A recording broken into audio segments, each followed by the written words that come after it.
Ukrainian President Volodymyr Zelenskyy and Israeli Prime Minister Benjamin Netanyahu both met with President Trump separately at the White House today ahead of Senator Lindsey Graham's funeral. Both leaders reported positive meetings with the president.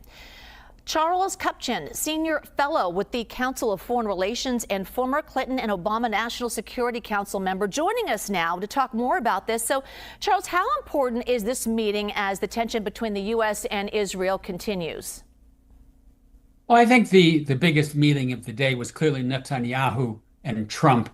And that's because we just don't know where the war in Iran is going to go. We've had a pause now of around 48 hours in the U.S. airstrikes against Iran retaliation. My guess is that behind closed doors, Bibi Netanyahu is pressing Donald Trump to go back to the battlefield, because from Netanyahu's point of view, there's a lot of unfinished business. There are too many missiles left, too many drones left, too much nuclear material left. Whether Trump is listening to Netanyahu, whether they're able to close the gap that has opened up in the recent months, too soon to tell. As we were reporting, both meetings had positive reports. Can we expect anything to change about the war after the meeting? Well, I do think that the Zelenskyy meeting probably was positive, and that's because Trump has warmed up to Zelenskyy. He's warmed up to Ukraine. Ukraine is doing better on the battlefield. My guess is that was an easier meeting for both parties.